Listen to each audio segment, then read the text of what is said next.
이제는 국내 증시도 대통령님이 리딩을 해준다. 최소한 코스닥의 지수는 1000포인트는 충분히 넘을 수 있다. 코스닥이 1000포인트 넘어갈 건데 그래서 뭐 사야 되나? 바이오, 로봇, 2차전지.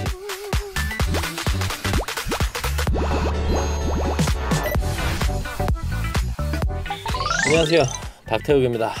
미국에서는 트럼프 대통령이 코인도 그렇고 이 증시도 그렇고 뭐 사상 최대 증시를 만들겠다면서 리딩을 해주고 있었습니다. 자, 그렇다면 국내 증시에는 이제 이재명 대통령님은 그럼 무엇을 하느냐? 증시 부양책 똑같이 내고 있고 이제는 국내 증시도 리딩이 대통령님이 리딩을 해준다라고 볼 수가 있습니다. 왜 제가 이런 얘기를 했냐면 구체적으로 우리가 시장을 봤었을 때 아마 다들 알고 계시는 내용이에요.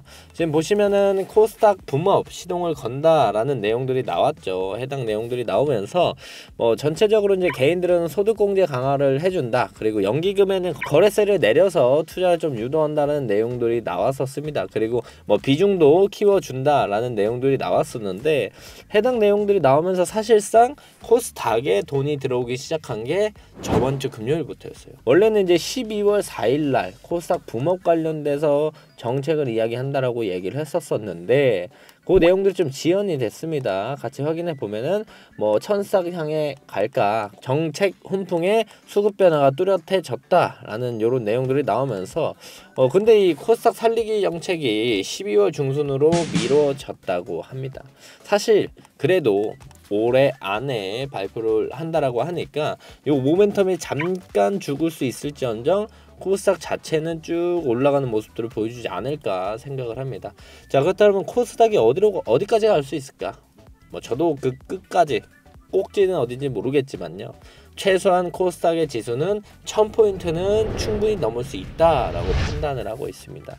자, 코스피는 4월부터 정말 많이 올랐어요. 지금 보시면은 코스피는 쭉 상승을 하면서 이만큼이나 상승을 보여줬습니다. 코스닥 4월부터 쭉 보더라도 코스닥도 많이 올랐죠. 이렇게 많이 올랐는데 이 오른 상승 폭이나 기울기나 이런 것만 보더라도 코스피가 훨씬 더 많이 올랐다. 코스닥보다. 그렇게 우리가 생각을 해볼 수가 있는데 퍼센트만 보더라도 완전 다릅니다. 코스피를 4월부터 이제 저점을 딱 찍고 대략 고점을 찍어 본다라고 한다면 코스피 지수가 85%나 올라왔어요.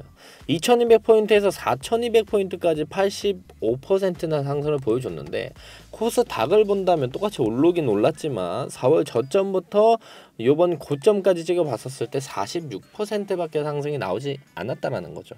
638포인트에서 930포인트 정도까지 거의 이제 코스피가 2배 올라갈 때 코스닥은 1배 정도 올라갔다고 볼 수 있는데 저는 사실 이 생각을 항상 하고 있었거든요. 지금 원래 코스피 코스닥이 좀 차이가 많이 단기간에 났기 때문에 코스피가 올라간 만큼 코스닥이 올라가주면서 이제 키 맞추기를 진행을 해야 되는데 이거 어떻게 진행을 할까라고 생각을 했는데 아니나 다를까 정부에서 이렇게 밀어주면서 키 맞추기를 좀 진행할 것 같다라고 판단을 합니다. 자, 지금부터 제가 말씀드리는 얘기가 더욱더 중요한 얘기라고 저는 생각을 하는데요. 지금부터 할 얘기는 그래서 코스닥이 1000포인트 넘어갈 건데 그래서 뭐 사야 되는데 어떤 섹터 봐야 되는데 이 중요한 부분들을 좀 말씀드릴까 합니다. 자, 제가 앞부분을 이렇게 열심히 떠들었던 건 사실상 지금 이 내용을 말씀드리기 위해서였어요. 자, 우리가 코스닥을 볼 때 바이오, 로봇, 2차전지 우리가 이렇게 크게 세 가지로 분류를 해서 볼 수가 있습니다. 그리고 매일매일 지수 기여도를 우리가 확인할 수가 있는데 우리가 키움증권 기준에 1136을 클릭하면 이 코스피 코스닥 이 코스닥 지수가 올랐었을 때 이 지수가 어떤 종목들의 기여도가 높고 그래서 지수가 올라갔는가 떨어졌는가를 확인할 수 있는 기여도예요. 지수 기여도 상위를 확인해 볼 수 있는데 대부분 코스닥 지수를 끌어올리는 메인 섹터는 바이오나 로봇이나 2차전지라고 보시면 되는 거죠. 자, 오늘 기준에는 이제 심텍, 태성, 보로노이, BHI, 인벤티지랩, 신성델타테크, 스맥, 로보티즈, 고영 이런 친구들이 쭉 검색이 되죠. 여기서 하나씩 내려보면은 전체적인 섹터를 한번 보세요. 자, 대부분 제일 많이 보이는 게 바이오랑 로봇 쪽일 거예요. 그쪽 친구들이 제일 많이 눈에 띌 거다. 코스닥이 1000포인트, 1100포인트 이렇게 올라가게 되면요, 이 지수가 그만큼 끌어올려질 거면 자연스럽게 바이오, 로봇, 2차전지도 상승을 해줘야 된다는 거죠. 자, 그런데 우리가 지금 바이오가 많이 오르고 있잖아요. 자, 바이오가 11월부터 들어와서 바이오가 많이 올라가고 있습니다. 이 바이오가 올라가는 이유들은 결국엔 금리 인하 기대감에 대한 부분들도 있어요. 요 내용들도 있고, 지금 바이오가 연말에 학회나 라이센스 아웃에 대한 기대감들이 있는데, 여기서 플러스 알파를 뭐가 생긴다? 정부에서 코스닥 지수를 끌어올려준다. 그럼 코스닥이 올라갈 거면 사실 바이오도 올라갈 수밖에 없습니다. 그래야만 지수 자체를 좀 끌어올릴 수가 있는 거고, 어느 정도예요? 바이오는 어느 정도냐면 사실 지수 코스닥을 내가 못 보면은 알테오젠의 주가를 봐라. 이 정도예요.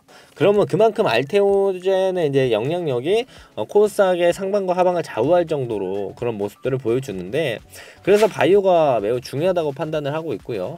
그리고 최근에 이제 로봇주들을 봤었을 때 뭐 대표적으로 로보티즈, 최근에 로보티즈가 좀 강했으니까 로보티즈 한번 봐볼까요?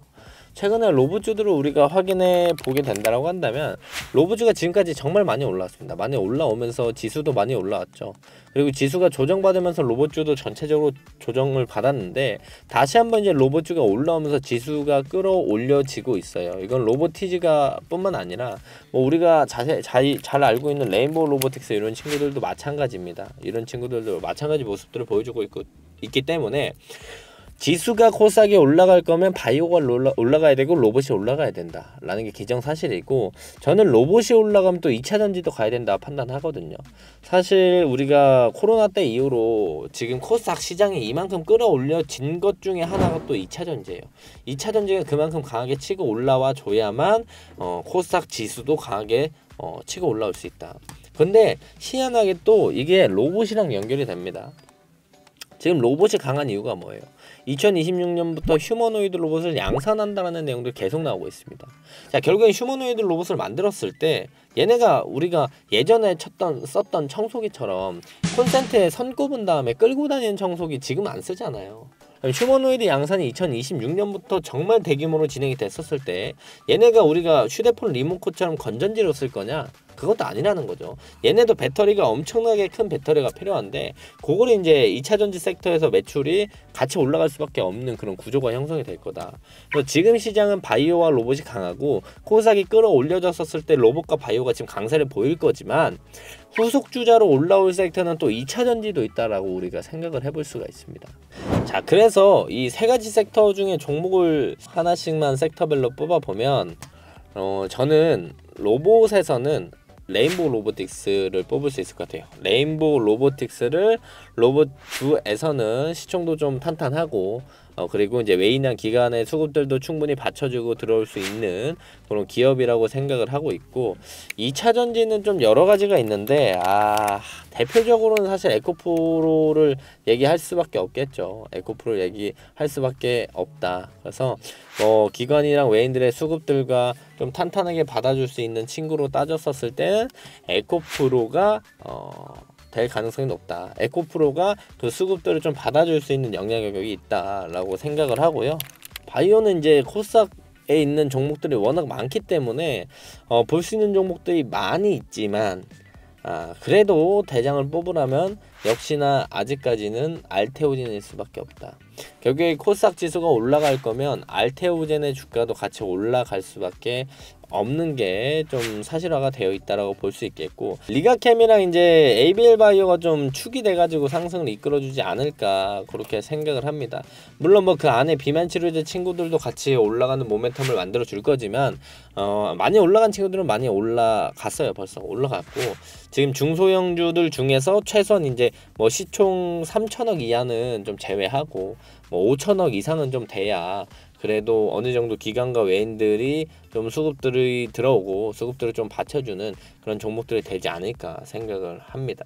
정부에서 리딩을 해준다, 코스닥을 밀어준다라는 내용들이 나왔고요. 그러면서 코스닥 쪽의 수급들이 좀 많이 늘어나고 있습니다. 언제부터? 저번 주 금요일부터 원래 12월 4일날 그리고 11월 7일 8일날 뭐 ETF 그리고 코스닥 관련된 완화 정책에 대한 내용들을 이야기한다고 했는데, 그게 조금 밀렸지만 중순 안에는 12월 중순 안에는 나올 가능성이 높다라고 판단을 하고 있고, 그 내용들이 나오게 된다고 한다면 코스닥의 수급 쏠림 현상들은 일어날 거다. 그렇다면 코스닥이 계속 상승을 할 때 어떤 섹터를 우리가 봐야 되는가? 지수를 좀 움직일 수 있는 바이오, 로봇, 2차 전지, 크게 이 세 가지를 봐야 된다. 자, 현재는 이제 로봇 중에 대장으로 볼 수 있는 건 레인보우 로보틱스, 바이오 중에 대장으로 볼 수 있는 건 알테오젠, 그리고 이제 2차 전지 쪽에서는 에코프로라고 생각을 하시면 좋을 것 같습니다. 그래서 코스닥의 대장들, 시총이 좀 탄탄하고 외인과 기관들이 많은 물량들을 사고 팔고 해도 크게 엄청난 영향이 되지 않는 그런 종목들 위주로 우리가 체크해 나가게 되면은 그 부분에서 이제 수익들을 충분히 잘 챙겨갈 수 있을 거라고 생각을 하고요. 지수 자체를 끌어올리는 건 하루 아침에 끌어올릴 수 없기 때문에 그 끌어올리면서 어느 정도 잔파동은 존재할 거고, 좀 스윙 이상 끌고 가게 된다라고 한다면 우리가 좀 안정적이고 시총 큰 애들 위주로 수익들을 좀 만족할 만한 수익들을 챙겨갈 수 있지 않을까 생각을 합니다.